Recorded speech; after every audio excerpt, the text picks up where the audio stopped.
Namaste. Good morning from Texas. I'm giving you a little different view. My shop is right here, but kind of looking down the side of it. I was talking to Sumati about how I like this idea of this riptide pulling me out to sea toward God. And I was telling her how if you're caught in a riptide, all the action is in the beginning.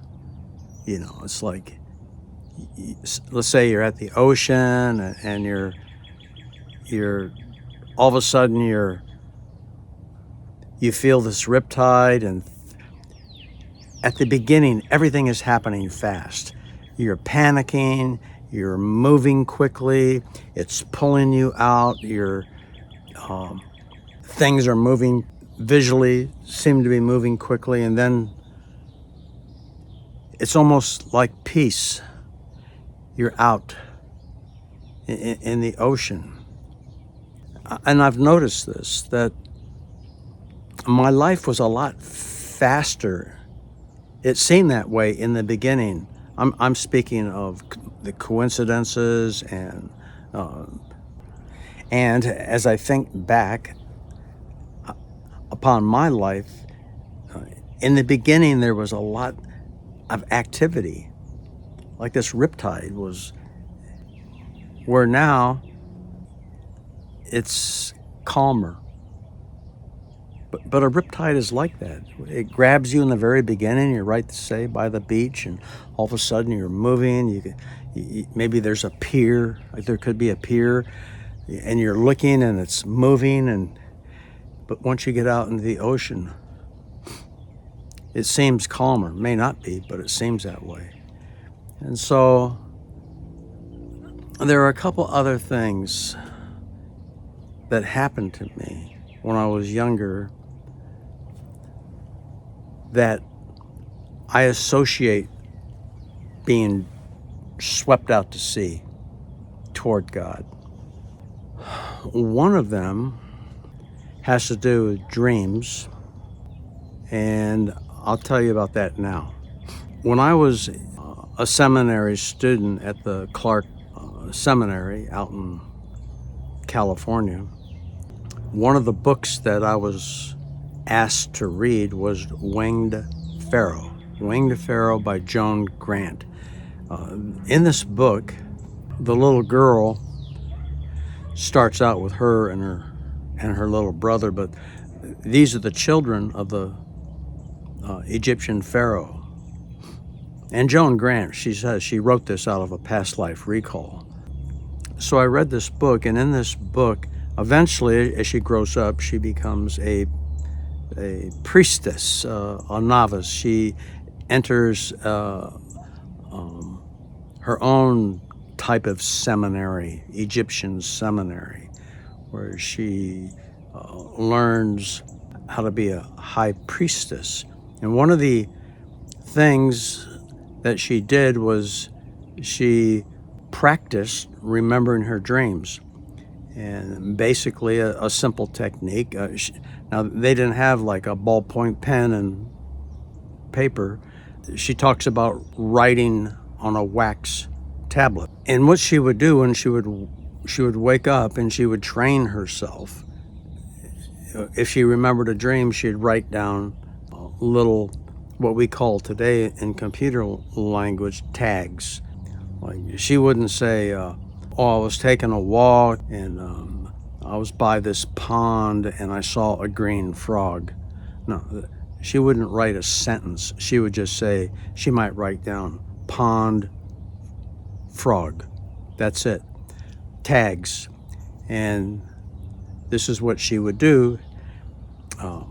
Whatever she could extract from her memory, she'd write these tags down, and it might cover more than one dream.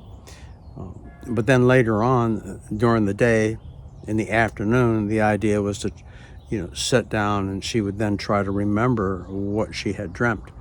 And she had the tags to help her. So I'm 19 years old, and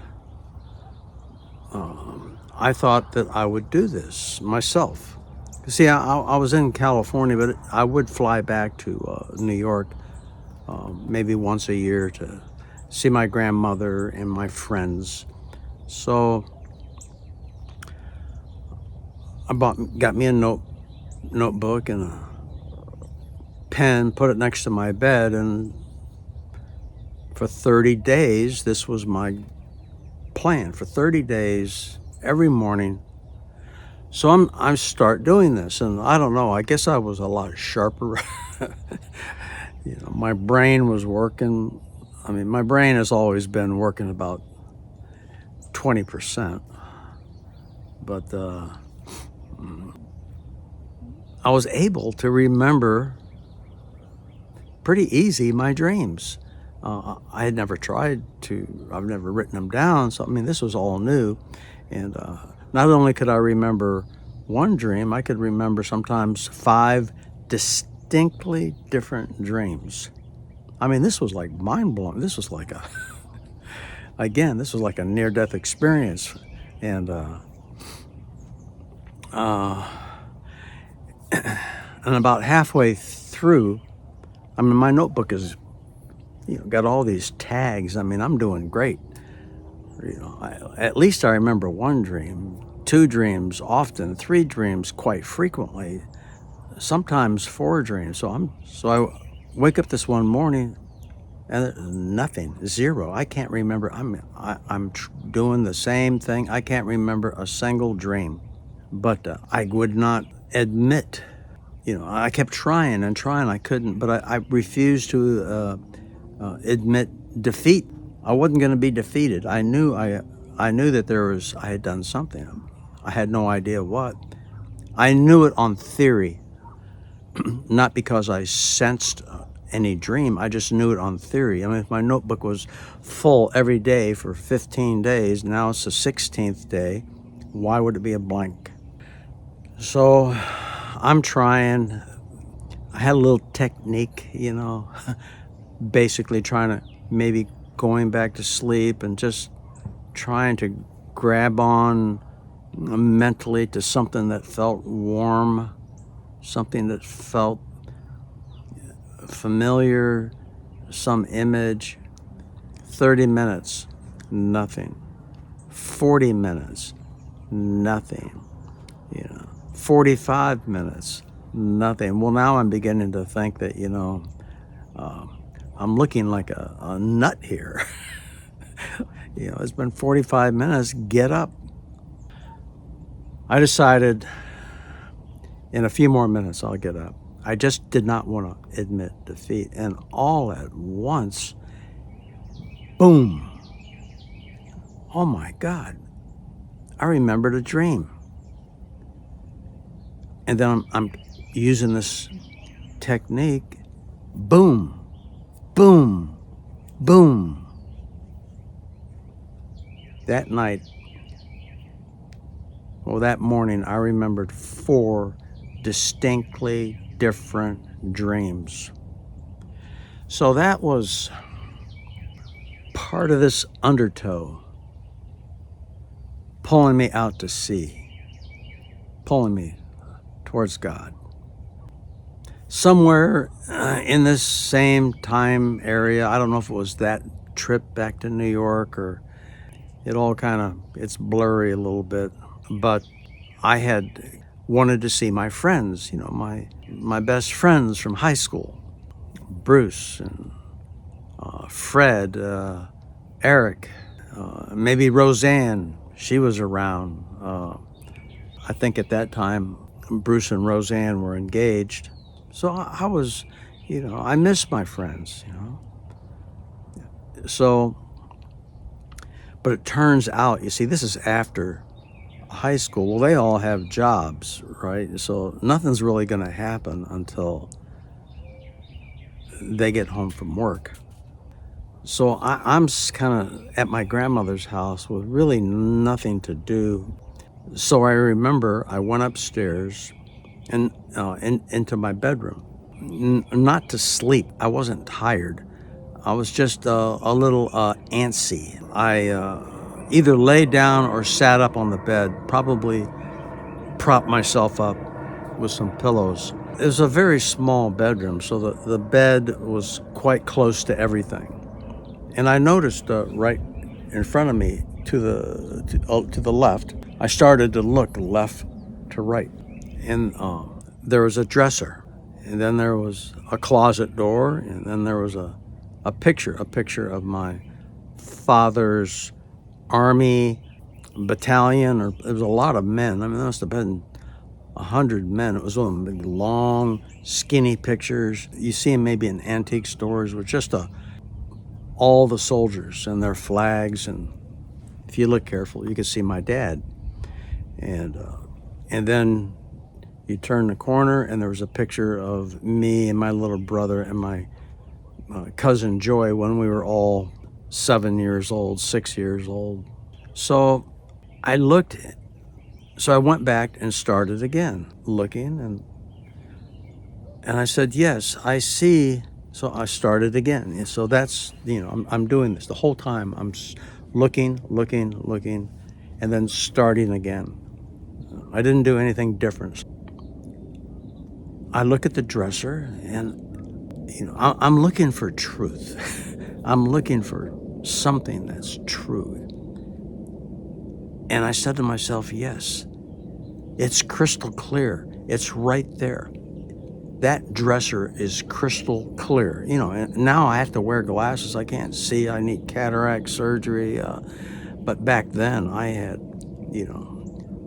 an eye doctor once told me I had beyond perfect vision. I mean, I had the vision of an eagle. And I'm looking at this dresser, and it is crystal clear. And it's like, yes, that exists. That is, undeniable. And then I go around, and the closet door and the picture of my dad. Yes, it's crystal clear. And then there's the picture of my little brother and my cousin. Yes, crystal clear. And so then I go back, and I just keep checking. This does exist. It really does exist, and I exist, and it's crystal clear. I would go, look, and confirm. So then I don't know why I did this, but I got I just said, well, I just started to pretend. I'm 19, so I pretended that I was 25. I mean, that's a big deal when you're 19 and 25, you're an old man. So I got the idea that I was 25. Okay, now I'm 25 years old. I'm looking, the same test, like a test. Yes, crystal clear, it does exist. And I go, wow, okay, now I'm 35 years old. Wow, that's really old, right? I look, crystal clear. Well, what about if I'm 50 years old? I would actually feel old, like an actor or whatever. I mean, I was into it. I'm 50 years old. Clear, crystal clear. Yes, crystal clear, no doubt, crystal clear. Everything is crystal clear. Okay, now I'm 70 years old. That's like 9 years ago. 70 years old. I'm looking. Yes, the dresser, it's there. It's crystal clear. The door to the closet. The picture of my dad. The little picture when we were children. All crystal clear. Then I got the idea that I was like 85 or 90. In fact, my eyes, the skin had kind of drooped, and I was just looking through these slits. But still I could look. Yes, the dresser, the door, the pictures, crystal clear. Like it didn't make any difference how old I was. It didn't make any difference. Time did not make any difference. And then I got the idea I had died. My body had been taken away. I looked at the dresser. I looked at the pictures. I did the same thing. I went around the room, absolutely crystal clear. And then I went like this. I wanted to look at myself, and I wasn't there. Remember, my body had been taken away. And I went to look at my feet. They weren't there, and everything was crystal clear. I went into one of the most extreme states of ecstasy I've ever been in. I experienced, you might laugh, I don't know if I'm not trying to convince you, but it was enlightenment. I became enlightened. It was maybe you can say a level of enlightenment. My euphoria and ecstasy just went off the charts. Off the charts. So again, when I was younger, this undertow got me. You know, I had no control over it. I had no control over being born into a family, and my sister marries the number 2 Scientologist in the world. I had nothing to do with that. Well, now I kind of wonder, but all right.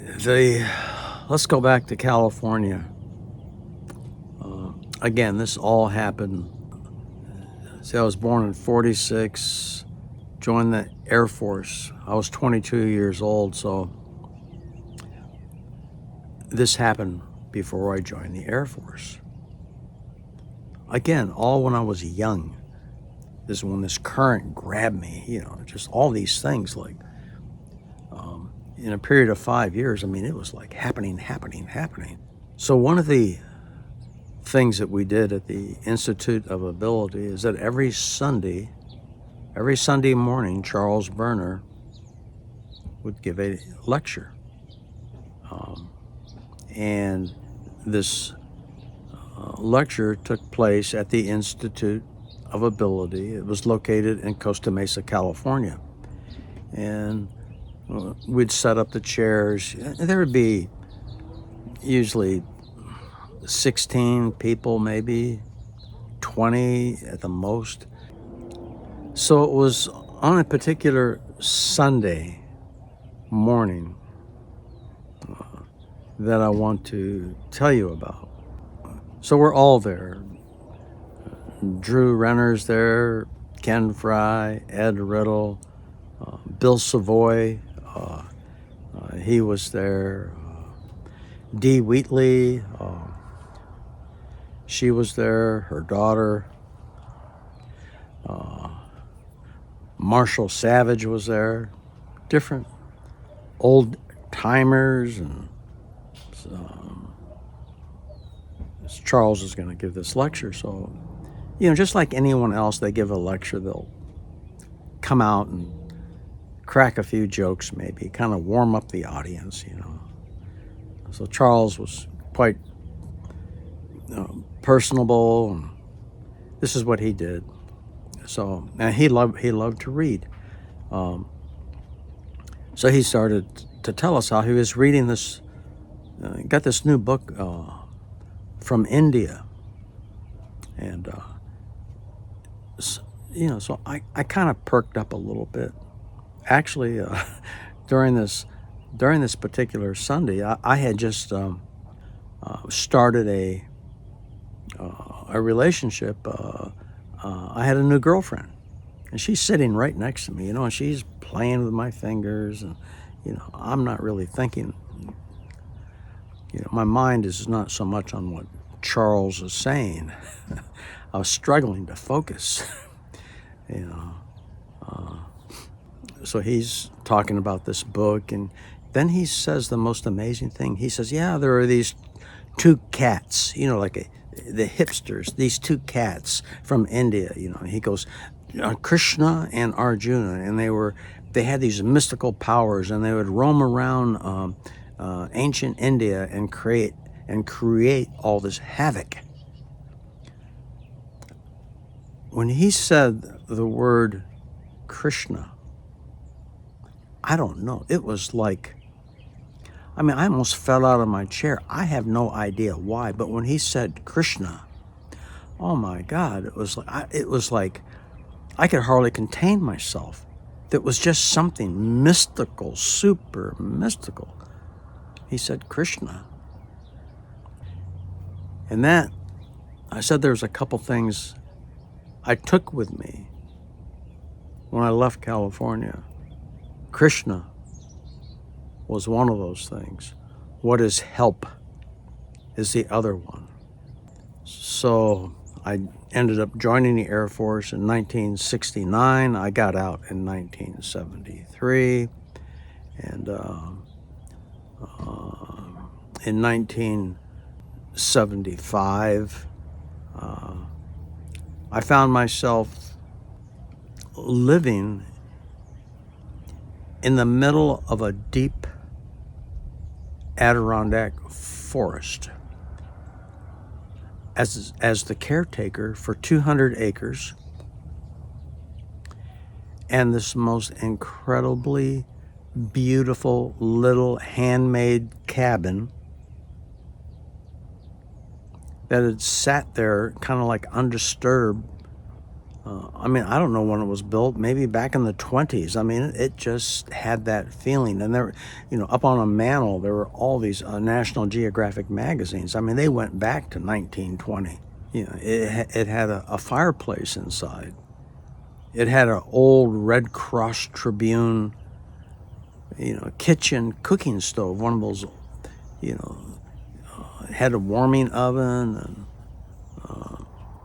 and I cooked some amazing breakfast. At the time, bacon and eggs. I even baked bread in the oven. And I mention all of this in my book, Krishna and the Art of Bicycle Maintenance. I mention how I was in this cabin, but I was also a very disturbed person. I was not a happy camper. I was upset about the way the way things were happening in this world. Right down to close by by my grandmother's house, there was a road. There was the main road between Corinth, New York, and Lake Luzerne, New York. This little 2-lane road that kind of follows the Hudson River, but it had at one point a little loop, and on this loop there was you could call it a hairpin turn. It said 10 miles an hour, and then it joined this main road between Corinth and Lake Luzerne, and this little loop was lined on both sides the most beautiful maple trees you've ever seen in your life. Beautiful, huge, healthy. And they followed the road, the turn. Well, one day, the Lake Luzerne Road Department decided, a hair turn, a turn that you had to take at 10 miles an hour was too sharp. They proceeded to cut down every one of those trees, and they straightened the road out, and then they put a sign out that said 15 miles per hour turn. It went from 10 to 15, and to do that, they had to cut every one of those trees down. My God, you talk about, I don't want to use bad language here. You talk about being upset.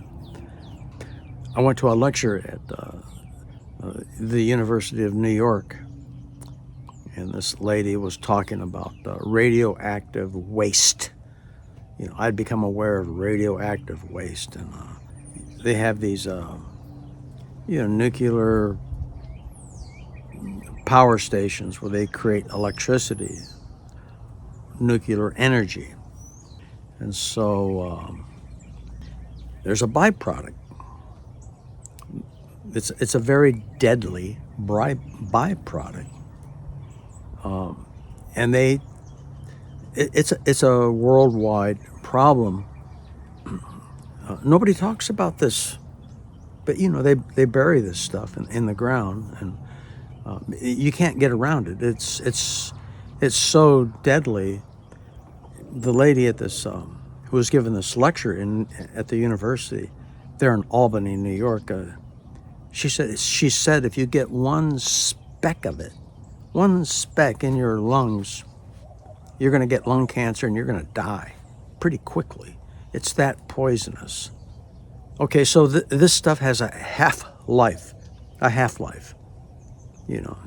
It'll a half-life is like going from if you know anything about guns, it's kind of like going from a .357 Magnum down to a .22 Magnum. It's real strong, and then after a certain period of time it reduces.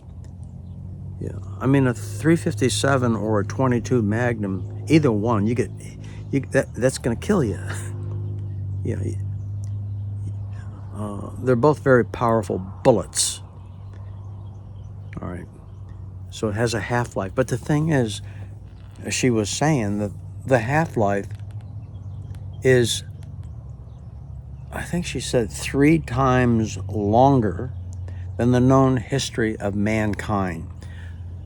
So this stuff is going to stay 100% potent until 3 times the known history of mankind has gone by, and then it'll drop halfway, and it'll still kill you. And then if you wait for 3 times the known history of mankind again, well, then it'll drop again. I mean, so what are these human beings on this planet doing? They dig a hole, maybe in a salt mine out in Utah, and they bury it. They bury this stuff, and then they put a guard up on top. I guess like a guard shack. They're gonna guard it. I mean, how many earthquakes have happened? I mean, think about the history of mankind and go back 3 times. That much time. How many earthquakes have occurred? I mean, I think mountain ranges have erupted out of the earth over that period of time. And we are going to guard it, put a guard out front for that period of time. I mean, so I was quite upset. I was living in this cabin and I was writing all this. I just had a big book of problems, no solutions. I could write about all my frustrations and the way I thought things should be and what upset me, but it was not getting me anywhere. And so I one day, like I said, this cabin had a fireplace. One day I burned everything I'd ever written, just burned it. And then something pretty amazing happened. Now, I can't keep talking here. I started out, Sumati, she said, 10 minutes, just talk for 10 minutes. Well, now I think she's mad at me because I can't talk for 10 minutes. Yeah. So as I'm saying, I burned everything. And I had a lot. It was a pretty big fire. And then something happened. And I want to tell you about that. But I can't tell you now because this video is going to be way too long. It's already too long. So this is going to give me something to do. Hopefully tomorrow I'll come back here. I like this spot. It's nice and shady. It's not really hot. Nice, beautiful Texas morning. And tomorrow I'm going to tell you the rest of the story, what happened. Thank you for listening.